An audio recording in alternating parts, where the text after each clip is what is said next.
this is like a beautiful love story. And I started thinking about it. I was like, dang, it's just like my favorite love story, but it's definitely in the realm of one of my favorite love stories now. And I love that it comes out of not all the way a tragic situation, you know what I'm saying? But, so I wonder from you guys, like now that we're starting to watch you, Kiki, and we've been watching Stephan for a while, what do you guys watch when y'all have time to not be on set? What type of TV or movies, like what's some of the stuff that catches your eye?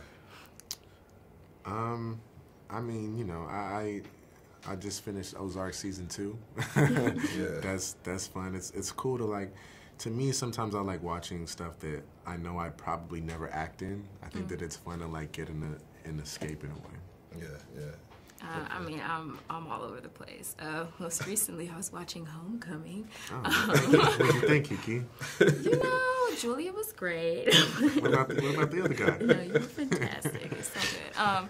Anyway, I'm all over the place. Like, I mean, I watched like all the little superhero shows like The Flash, Luke Cage, Jane the Virgin, Insecure. Like, I'm all over the place. So I wonder how did y'all develop your relationship that came out on the screen? Like, what was the conversations and things like before y'all got to shooting, to where y'all could have that bond and make it so believable that you guys had it? Because you could feel the love from the other side of the screen. You know? There were no conversations. Right. we No never rehearsals. rehearsed. We never had any time to really hang out with each other. You know, I guess like we just sort of both accepted the responsibility and the weight of Baldwin and these words that we were going to have to live with for the next, you know, 2 months. And you know, credit to Kiki and I think everybody else in the cast and sort of just realizing the importance of these words and the messages and coming at it from a place of love. I think that everyone attacked this material from a place of love. I love you.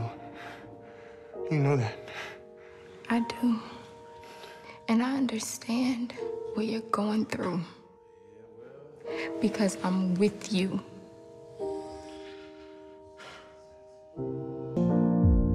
The things that tormented me the most were the very things that connected me with all the people who were alive.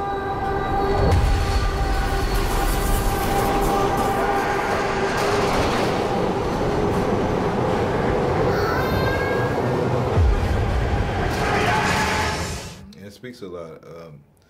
Well, it speaks in a way about prison reform, which since we last talked in Toronto, have become like a political talking point and everything else. But how did you get in the character of Fonny and like relaying this character that's imprisoned for, you know, wrongly? Like, what was your research like? I mean, yeah, it doesn't. Well, you know, for me, Fonny struck me as like a young man who, you know, he's one of so many young men who go through the exact same thing in this country. Yeah. And not only back then in 1974, but like now in 2018. Yeah. And it's interesting because I've never really seen those stories told. In fact, my first sort of experience receiving a story like that was Khalif Browder. And to hear about sort of this young man who had found himself robbed of his innocence, 16 years old, robbed of the rest of his life, really, because, you know, even if you plead guilty to sort of like get yourself out of these situations, you know, this really follows you for the rest of your life. And for me, you never get to hear about the humanity of these young men and you know, their families, their lovers, in this case, their soulmates, and you know, unborn children that may be in the mix, or children. And you know, for me, it just was like, I have a chance to speak for so many voiceless young men across this country who are experiencing the same sort of ordeal.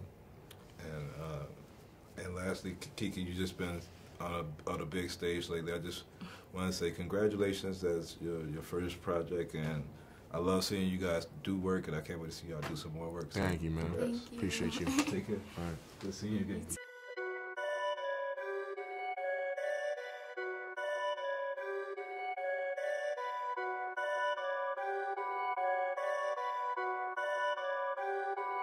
Perfect.